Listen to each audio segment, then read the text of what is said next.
Hi everyone, I'm Vone, owner and maker of Vone Knits and the founder of the Handmade Creative Mastermind. So today I have an awesome treat for you guys because I managed to get this amazing interview with the super famous Lindy Blake from The Paper Girl. That's THEE Paper Girl. And let's just give it to her and say hi and tell everybody what you do. Hi. Hello, world. I make paper flowers. So here's a little snippet of them. Thought it'd be fun to show them. That's great. I'm actually glad you brought that up because I was just going to tell everybody Google you, and then so you could see what talent that you do.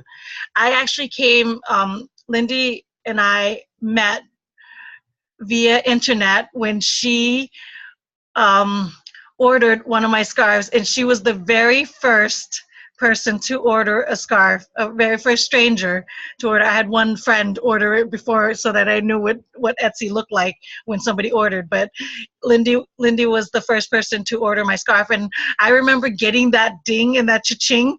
I was jumping up and down for joy on that first sale that I was like, a stranger bought my scarf. She found me on the internet and bought my scarf. It was so amazing. Do you remember your first sale? Yes.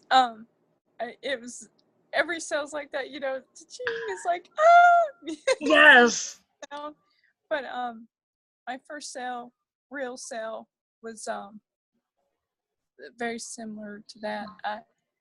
It has been a while. A couple of kids struggle. Oh yeah. I remember the exact sale, but I remember the impression it left on me. Just like, wow, someone really likes my stuff. It was Etsy broke me out of my shyness in that way. Like, I was always afraid to show my work and share,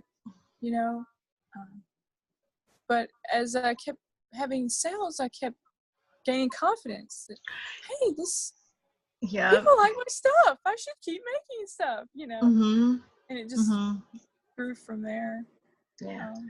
So what was your first Etsy shop? Because Lindy is one of the awesome people that actually manages 2 Etsy shops. I know that you guys watching are like, 2 Etsy shops? I can barely, I'm freaking out over one. So what are your Etsy shops? Blake's Work is my parent shop, the original one, and I sold or still sell paintings and just all kinds of things. I did painting pendants, and I made coffee sleeves for a while, and just whatever struck me, And so I still have that shop and have some paintings in there now. I manage it a lot less than my flower shop, the Paper Girl shop. The Paper Girl shop is where most of my time and energy gets spent, just getting orders done and getting them out the door in time for weddings. That's awesome. That's awesome. That's right. You're like a seasonal. You are like a seasonal person too, because I sell scarves, so I'm only in the winter. But winter is always somewhere. So you're international too, right? So winter is always somewhere, and so that's why I'm like. So I could say that I'm more active in the winter for me in the U.S., but internationally, when it's summer, Australian people are ordering my scarves, because they're the opposite of us. So it's always winter somewhere. So just like you, someone's always getting married, even though you're a seasonal time, you know what I mean? But somebody's always getting married. So marketing is perfect all year round for you. Yeah. I'm praying. Typically, as we move into the fall, seems like brides who enjoy book flowers actually enjoy getting married in the fall, and that tends to be more of a busy season for me. So I'm looking to the fall with great anticipation. Well, then this is actually a great time for me to ask. So what do you do in the summertime? Because we're also a fall activity. Like we're also a fall item stuff. So what are you doing now in the summer? Because I keep encouraging everyone to don't let the summer, because everybody's like, oh, we have some time in the summer. And I'm like, nope, the summer is probably my busiest knitting time. And actually right now it is my busiest knitting time because I need to come up with a launch to have 100 scarves for October. And this is the first time I'm trying this, is 100 scarves inside my Etsy shop for my October launch. And that means I have 3 months left. I've gotten 25 done in the beginning half of the year. And now in this next 3 months, I have to buckle down and shoot out 75. So that means strategically 25 per month for the next 3 months so that I can make that scarf. So this is my busy production time. So I'm always encouraging everybody, like, don't let the time, because I don't want to be one of those people, because I was that are making scarves into the fall and into the winter and into the Christmas, and then I miss my entire Christmas month because I'm busy. I gotta fill out these orders, and I just don't want to do that anymore. I want to enjoy the entire month of December. I want to do other things. Like, I don't want to worry about production. So are you in the same boat right now in the summertime? Like, I, that's an incredible plan. I'm with you as far as trying to pre-work so that you have time to enjoy during the holidays instead of working all during the holidays. Yeah. I agree. Summertime, it's a little bit slower, but it's the time to plan ahead and work. And I'm working.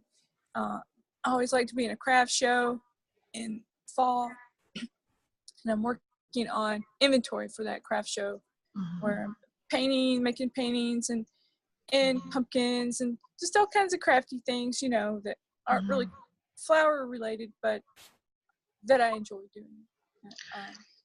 Yeah. So you're beyond multi-crafter, right? You're beyond a multi-crafter, because when I heard that Lindy was on Facebook, I was like, I begged her to join the Facebook group, and she's like, I don't knit and crochet because of what she does. She's like, I do everything else but knit and crochet, so she didn't feel like she belonged. I was like, no, it's not a knit and crochet group. The Dare to Be Original Facebook group is for all handmade, all crafters alike, and not even if you're not even a crafter, even if you just love and appreciate art and handmade, come and join and see what amazing talents are in there. And then when she went in there, all of a sudden I see projects that she's knitted. And are you crocheting and knitting that you're trying on top of her other businesses that she's doing that she actually monetizes? So, yes, but I think that's also very important, right? Isn't that very important that you do other things that, like, you do things that have no monetary value to it? Yes, you get it sometimes can zap away the creativity when you've got to do this for a thing, and that creativity breaks free when you don't have any stresses kind of hindering it. Yes. And it's so important, especially for us who are in the creative business, because we monetize what we're creative for, and then that actually becomes work, and it's no longer fun, or it gets at point time where it's not fun. So you still need to come up with another creative outlet that lets you not, you know what I mean, that lets you not worry about the stress of the money involved and the business involved of it, or exactly what people want and how to make it perfect and how to make it just right, and you know what I mean, and then you lose sight of that. So it's very important to take a side hobby if you are monetizing your craft. Like for me, I knit and crochet, but I'm actually probably not less. I'm less involved, restraint from the creativity, because when I first did it, I was taking custom orders, which made me make things that I wasn't feeling at the time, but that's what the customer wants. So I have to make it work.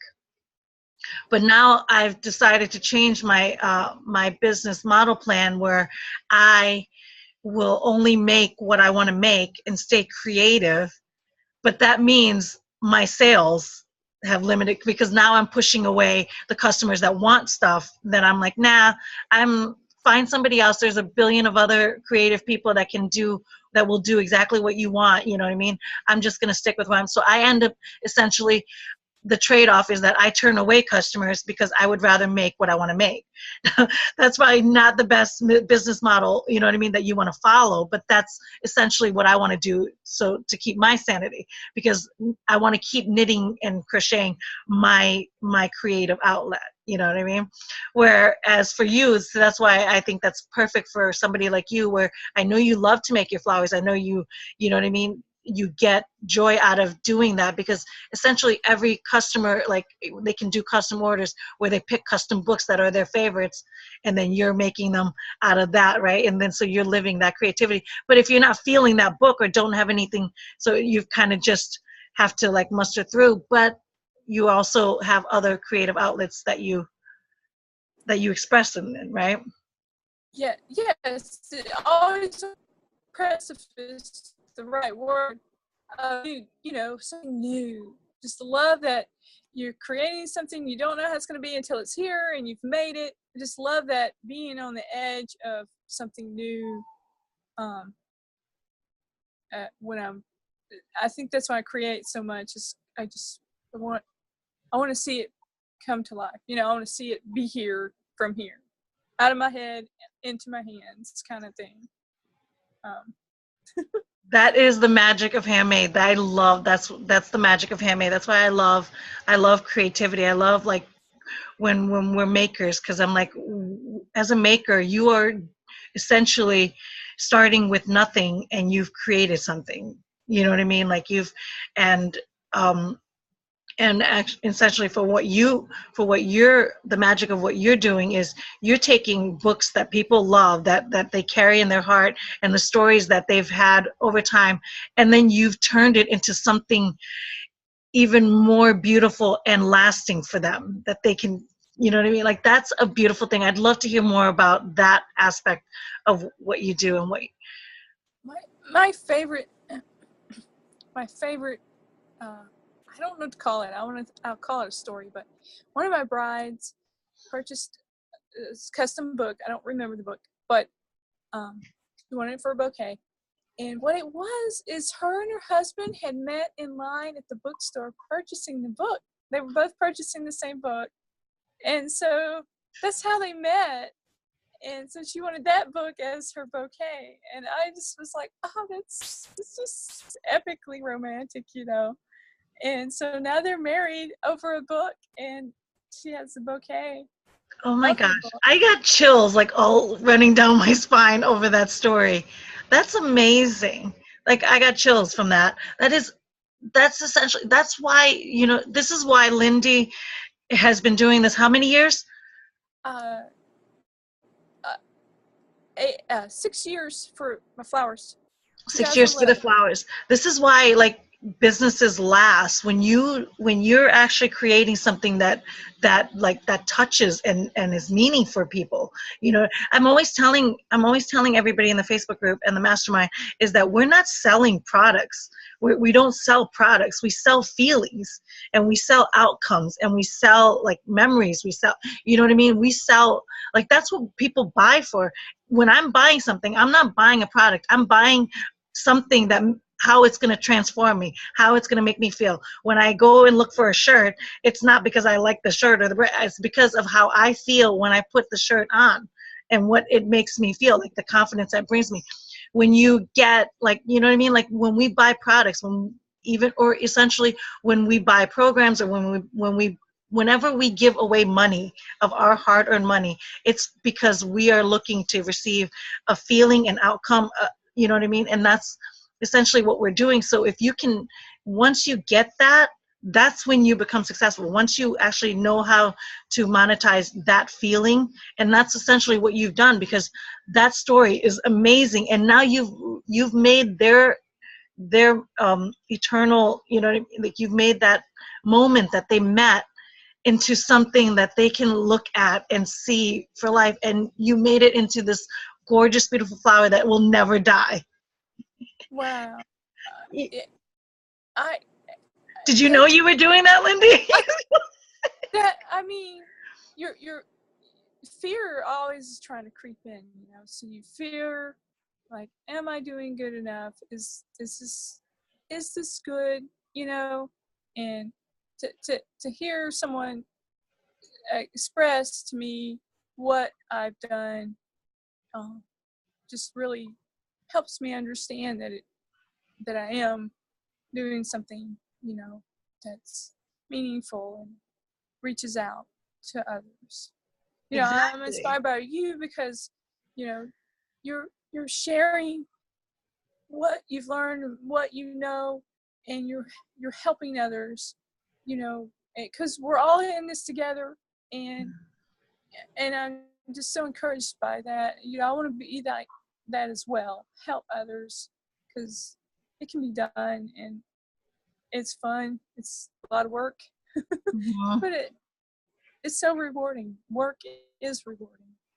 Yes, it's especially when you're doing something that you love to do, especially when you know that what you're doing is touching somebody. You know what I mean? Like imagine if you weren't doing that. Imagine if you let your fear creep in and settle in and say, you know what, I, they can get flowers somewhere else. They can do, you know what I mean? They can do it themselves. And then you didn't put that time or expose that to them. They would have never had that. It would just be a book, and it wouldn't have been turned into something special, And like the fact that you found that outlet, that's amazing. And just so you know that there are a lot of people that are now making that flower, but Lindy is the first. Woo woo! I can make that claim. I She tell you, is the first. I researched extensively, and I did not see any kind of book flowers anywhere for weddings. I didn't see any book flowers anywhere, but specifically for weddings, I didn't see that going on. How did that even come about? I was helping someone photo edit, and she was selling flowers on Etsy, but they were just, um, balsa wood, maybe. Can't remember what. And I was helping her edit photos, and then I stumbled across an old book, in the basement, and I was like, "Oh, is this printed on a printing press?" And I looked, and it was. It had the indentations in it, and I was like, wow, something old for something new. Talk about something old. The book was over 100 years old, and I was like, oh, flowers. Book flowers would be awesome for wedding flowers. And so my first thing that I was doing was offering the flowers, just making the book flowers, Hmm. and then I became the florist, which I was like, oh my goodness, like making bouquets? That sounds so hard. But still, like, did the research, did the work to learn what it takes to do this, and just set to work doing it. And just growing from there. Um, and then with a sale, and then people, you see it, and then an individual gets your product, and you see the outcome, and you see the feeling that you've helped them with, that's what encourages you to go even further, right? They're like, okay, now I got to find some more. There are more people that want this, that can feel this. That's where yeah, the feeling, the drive and determination come at. the drive. Yes. Any, excuse me. Anyone getting started or has started, the just make sure it's something you enjoy, because it's going to take all that you've got and then some. I mean, and that's not a discouragement. It's your creativity wants your heart, you know, and that's actually what other people want as well. They might not know that, but they want that love and that care that's taken on what's been made for them, um, or just in general. You've put love and effort into it, and they know, and they can appreciate it. They can feel it. like an energetic transmission. Lindy, you touched on such a great point. Like that is such a great point that I want to reiterate, because to do this, it is hard. It is doable. You know what I mean? It's doable. There are millions of people going after their dreams and doing exactly what they love to do, but it takes a lot of work, and you come to days and days and days where you're just like, why am I doing this? It's so hard, you know. But the underlining thing that keeps you going from that is that you have to love what you're doing. So if you just want to get into this handmade world and sell and monetize to make money, cut it out right there. Don't even bother, because making money is not this is not the business for you. Take on another job, get employed by somebody else. Doing something that you love and selling handmade takes so much work that it sucks all of your energy out of you, that the only thing that keeps you going is the fact that you're doing what you love. Yes. Right? That's the only thing that keeps you going, is the fact that you're doing what you love. So if you don't start off with that element, it's over. It's game over. It's game You over. got to have the fuel and the resources you need, especially in those tough hours of the night when you're trying to get orders done. You haven't had sleep. Yep. Or in the quiet time when nobody's ordering and you're like wondering, do I continue? Like, what is it all this about? Or that too, you know. That too, yes. You know what I mean? In the quiet seasons of, you know, like, what, okay, then why am I bothering if nobody's even interested? And the only thing I have to say about that, I want to touch on that, is that is another lie that gets told to you. That is another self-defeating lie that you hear or you tell yourself, or that, you know, the other dude, that I like to call him, the other dude, tells you, because he wants to say that, you know, you're not getting the order because, or it's quiet time because nobody wants your stuff because you're not good enough. That's the biggest lie that he likes to tell you. But I happen to know for a fact that there are billions of people in the world that love what you do, that love what I do, that love what you do, that love what everybody else watching this does. You just haven't found them, and they haven't found you. You know what I mean? So if they're not buying from you, or if you're not getting any sales, it's because you haven't conveyed your message to the right person yet. They haven't found you. And that's where the lack is. The lack is not in your skill. It is not in what you're creating, or the fact that lack in what yourself. The only lack is that you haven't met and you haven't reached out. So you haven't done the marketing or the, you know what I mean, exposure that you needed to be found. That's the only thing. He wants to tell you that you're not good enough and that your product is not, you know what I mean, good enough, but that's not the case. It's just you haven't found the right person. Lindy is actually, this is a great transition because I wanted to touch base on, because Lindy sells on Etsy, so she's got her 2 shots on Etsy, but the paper girl, that's with 2 E's, the paper girl, on Etsy is one of her shops. But she also manages to get seen in, you have your own website and you are using the Etsy's pattern, right? Yes. So tell people a little bit about that, because the Facebook group and other people are always asking, because Etsy's pattern is pretty new and it's their website, right? So it is. It's their platform, and I thought, well, I'll give the trial a trial, you know. And at first, everyone that I kept, the templates I kept checking didn't seem to be doing right on the iPad, and I was like, oh, I don't know about this. But then they kept tweaking, and I was like, well, this template looks good. And so what happens is you click to make the pattern go live, you pick what template you want, and it does all that building work just for you. So all your listings that are in your Etsy shop, boom, are just over here in pattern, and they're set up. Your shopping cart's there, you know, clicking to look through the images. So it's really cool, and I liked that because then I could give the pattern website on Instagram or Facebook So they go there directly because there's so many book competitors now. You know, when you go to Etsy, you get to see my listing, but then you'll see all my competitors at the bottom, related products. And I'm like, well, if they just go straight to Pattern, they're not seeing all my competitors as well. They're just seeing me. And it was so seamless and easy. And I've had a few sales since it's only through my social media outlets. You know, I'm still building those outlets. But that's been pretty seamless as well. When someone sends a message through the Pattern, it comes to me as a convo in Etsy.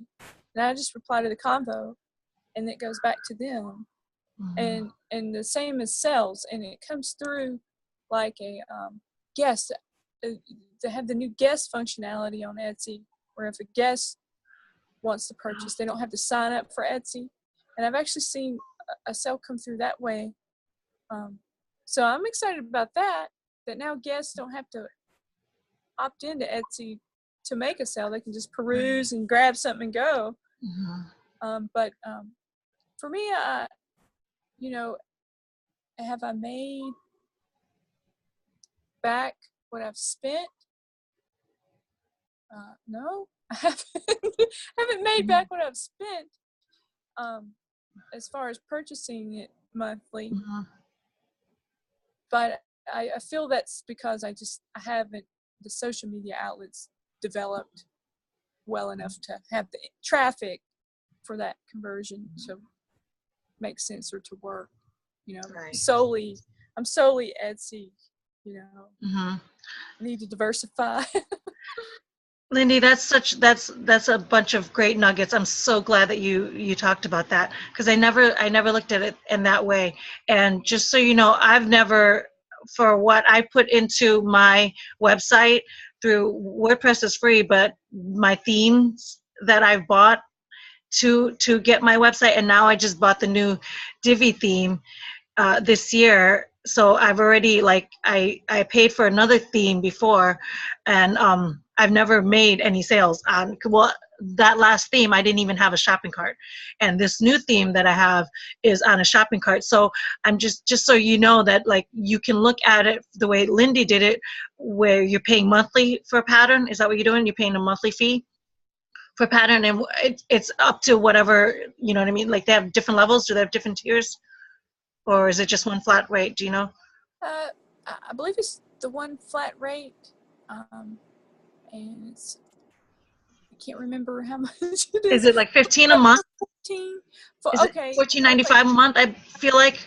Yeah. Well, so do that math. I mean, my Divi theme was $300.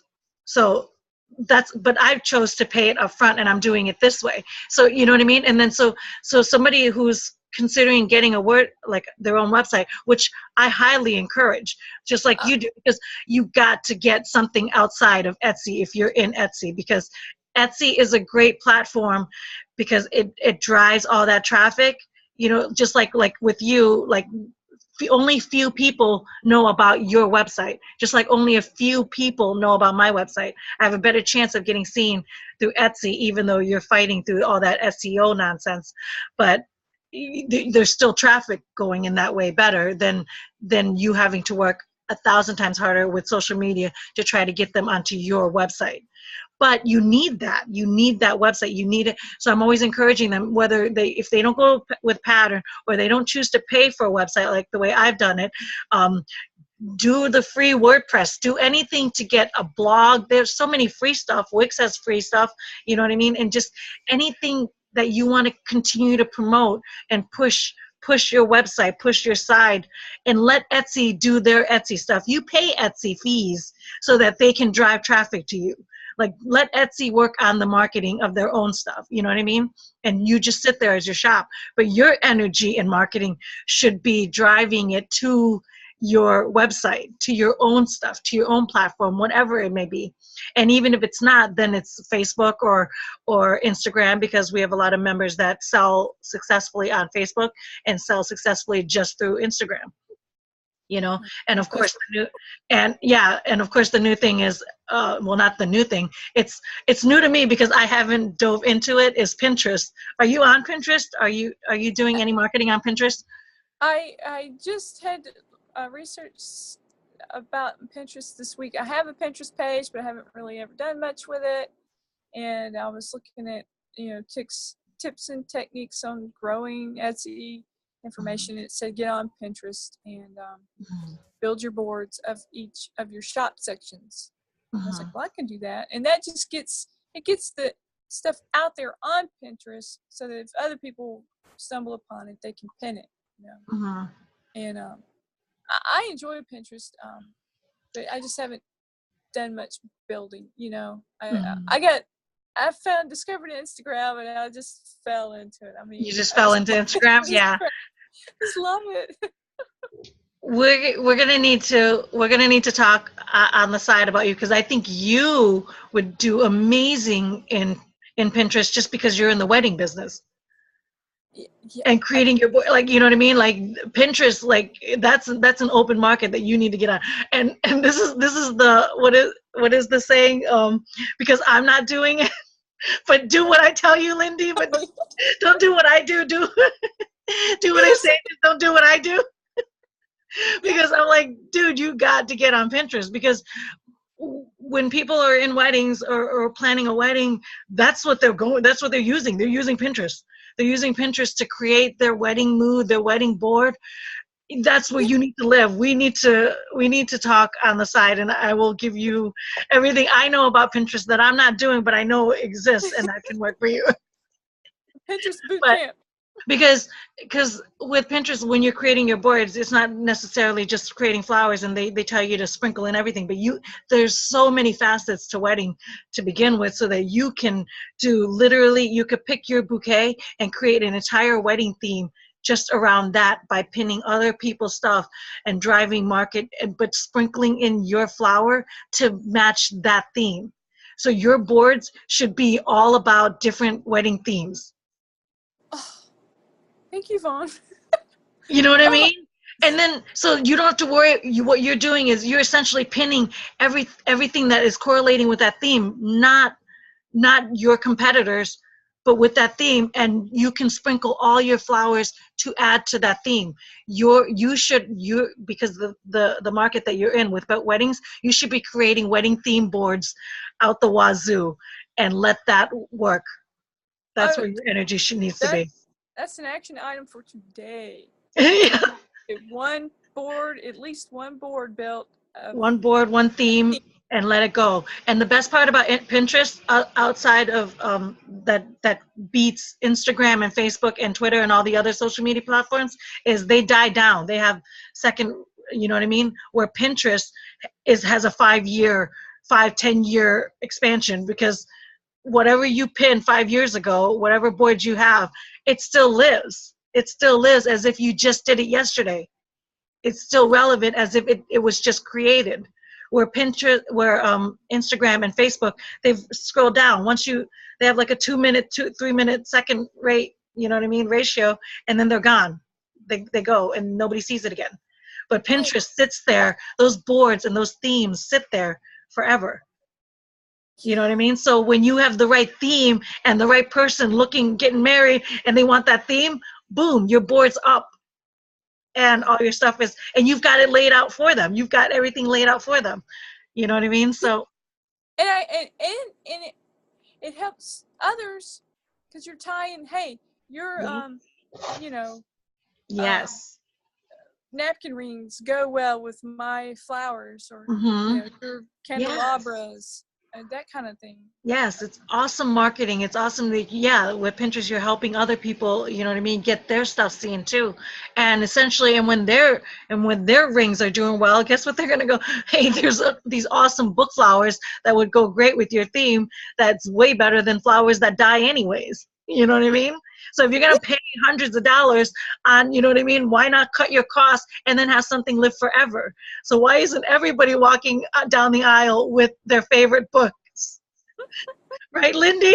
Why? Exactly. They're so close. They just got to get seen and know that you're around doing it.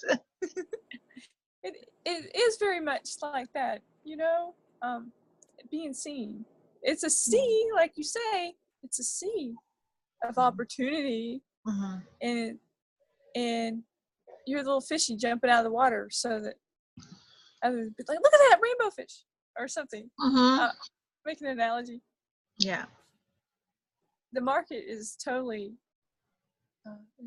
has room for everyone, Mm-hmm. The market has room for everyone. There's billions of people in the world. Yeah. And just like I said, this is my number one classic thing. I make scarves. I specialize in scarves, and I do. But the first person I promote is Stanka from the Scarf Room. Like her shop is called the Scarf Room, and she knits scarves and crochet scarves, and you know what I mean. Like I'm the number one person that promotes her and pushes her and goes, "You guys got to check her out." Is she my competitor? No, she's not me. I'm not her. I'm not competing with her. There's billions and billions of people that need scarves. We both can't sit there and knit them all together, you know what I mean, to accommodate. There's billions and billions of people in the world. You just your work is to, you know what I mean, to sit there and create. Don't worry about the market, you know what I mean. There are people out there. The only thing you have to worry about the market is how do you get seen, is how do you best represent yourself to be seen by those people and the right person find you. That's it. That's it. It's not I'm not going to mention about Stanko because she sells scarves and people might buy from her scarf and not my scarf. Like that. That's just silly. It's such a limiting belief. It's such a limiting, you know what I mean, a belief to waste your energy on. It really Yeah, is. I like this analogy. You strike your note, and those who are listening hear it. The people that resonate with you will be there. They'll Yes. say, "Oh, I hear something beautiful," and then come Mm-hmm. right to you. Yeah. Yep. And your only job is to keep striking that note. Don't Yeah, stop striking that note because you think nobody's listening. You know what I mean? You know what I mean? Keep striking that note. That's all your job is to do, is to keep creating, keep making, keep doing what you love, and then everything else will follow. So, Lindy, I think that's a great way to end this awesome, awesome interview. Thank you. Thank you so much for thank you. doing this with me. I've had a blast. This is my very first interview, and again, from my very first customer. So how full circle is this? And I'm like, I was just telling Lindy, I'm like, we are connected for life. I don't care if you like me or not, Lindy, because I'm gonna be attached to you like white on rice. Like honey, like a bee to honey, because you seem to always land to be my first of everything, you Oh, know. And I said, I was like, and we're connected with life, but we're also connected in the afterlife because we're both sisters in Christ. So we're just together forever. So I am so glad that you are on this journey with me. I'm so glad that I'm on this journey with you, and I'm glad that we'll be hopefully taking many, many more women on this journey with us, yeah. you know, and that we go on their journeys too. So thank you so much. And do you want to say anything else? Oh, Lindy, you can just Google her, the THEE Paper Girl, PAPERGIRL. Does that look, how do you spell paper girl? The Paper Girl, look her up. So not the. And Oh, she yeah. actually is the paper girl, so definitely check her beautiful work out. And if you're getting married, or you just don't do weddings, you do other things too.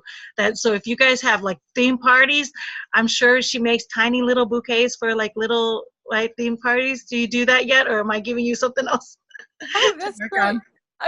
Weddings and events, definitely. Events, yes, that's perfect. And especially like, so what are the big books right now? I might have to do something, you know what I mean? Like, because I'm coming up with some amazing books that I Oh, love. Harry And Potter is just, I was going to say, do you get a lot of Harry Potter? I know like 6 people that are Harry Potter fans that, you know, you're like are avid fans that I'm yeah. sure if they're getting married, they're going to walk down the aisle with that book. But I think all the ones that I know are already married. Oh, yeah, that's fine. So Yeah. maybe when they have their kids birthday themes, They Yeah. can do they can do little ones. That's awesome. Yeah, I've done some Dr. Seuss books. So For that's birthdays? Oh, that's awesome. That's actually really smart. Oh, that's genius, genius. Okay, that was guys. so I just customized, Yes, someone you related just to. take the order, right? All right, guys. Well, thank you, Lindy, and we'll see you guys next week for another YouTube show. So, have a good one. God bless, and enjoy your beautiful day, people. Bye.